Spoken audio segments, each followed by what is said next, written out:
LBC with James O'Brien.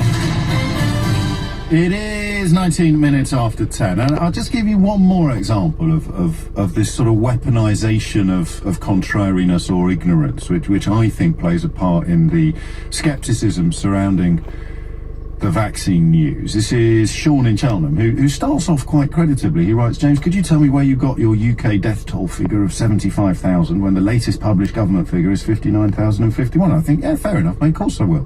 But then he adds, for a man who regularly rips people apart for not being able to back up their data, I would be very interested to hear your source. So this is the problem, you see. You can look it up.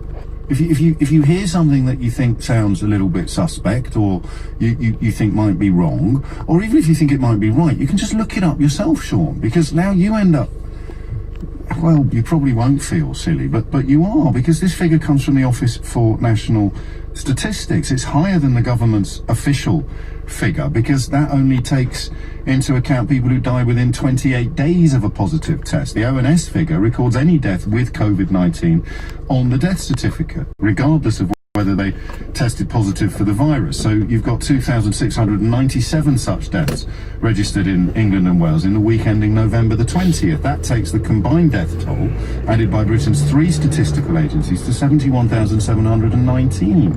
Then add in the 3,384 deaths recorded on the government's list since the agency's latest figures, and that takes the number of COVID-19 deaths to 75,103. But this is the social media angle, because Sean sits there in Cheltenham and just thinks, rah, instead of thinking, oh, well, that's a bit odd, I thought it was X. And James is generally a fairly trusted source, so either he's made a mistake or I've got the wrong end of the stick. Let me just go online, dealing exclusively with trusted sources, and try and work out whether I've made a mistake or he has. And then within 30 seconds, Sean, you could have avoided not only the mistake that you've made, but also publicly exposing yourself to, if you were in the hands of a less gifted radio presenter, that there might be some ridicule involved at this point, but obviously not from me. 22 minutes after 10. How did we lose what I'm fairly confident was a much higher degree of respect for intellectual authority and or education itself? Victoria's in Stansted. Victoria, what's happened? Good morning. Hello. Broadly, social media, but more acutely, Trump and Farage, I would say, in recent times. Well, there is a crossover, clearly. I mean, Nigel Farage, to be fair, has undertaken a complete U-turn on the coronavirus or the lockdown, and now says the polar opposite of what he says 9 months ago. So it would perhaps be a little unfair to hold him to either position, given that he seeks to adopt both. But this idea that their lies are worth the same as that boring, educated professor's truths. Well, Trump talks with a lot of conviction and authority, even though he is ridiculous and clearly hasn't read anything. Yes, including the books that he is supposed to have written. Sure, which obviously he didn't, and he doesn't seek to understand. He doesn't, so he sets an appalling... So if you like Trump, you don't start off disliking facts, but in order to sustain your like for Trump, who obviously gives you license to believe all manner or indulge in all manner of bigotries and dangerous behaviours, and you love that invitation so much that you to sustain your affection for Trump, you have to abandon your respect for intellectual authority. Well, he gives you the confidence that everything that was important before is no longer necessary. So he has usurped studying, research, analytics, listening, seeking to understand, surrounding yourself by experts and taking their heedance.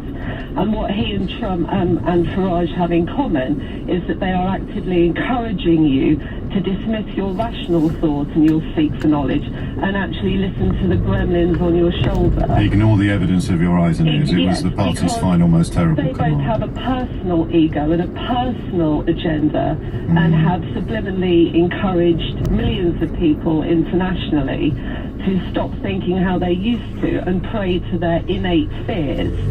And once again, to use that word, it usurps what we did for hundreds of years, which was to study data. Well, yeah, but we didn't. This is where I found my exchange with John Knockton last night so fruitful, and it really gave me pause for thought, because are we confident it is entirely new? I mean, the immediacy of engagement and response is new, you know. I mean... No, I didn't use that word with enough thought.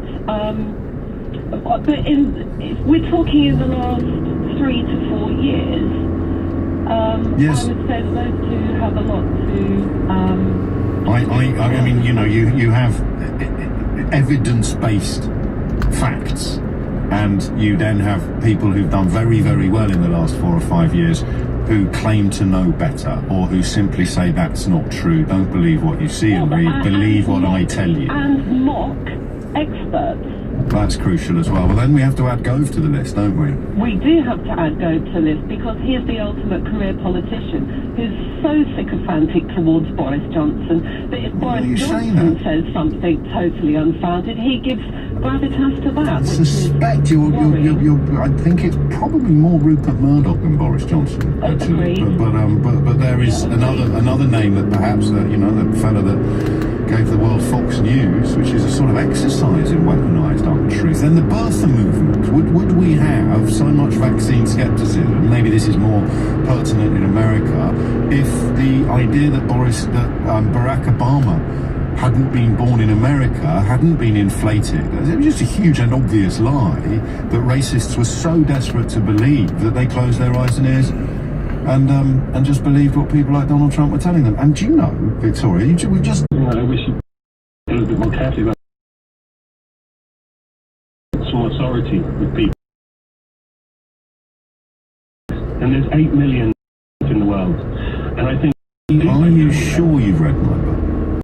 I have read it. Because I do make the point that if you have 97% of the relevant scientific community going in one direction and 3% going in the other, then yes, you should listen to them, but you should give them the time and the attention.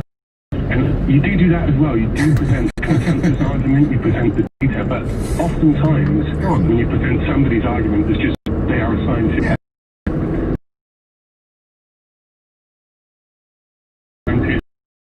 The pandemic stuff, and it enables people to see, that person's a scientist and they are talking that this is a pandemic and thus I should also listen to them.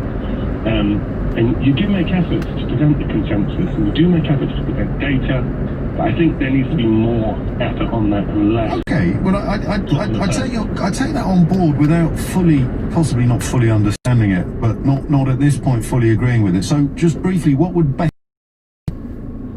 I think it would be removing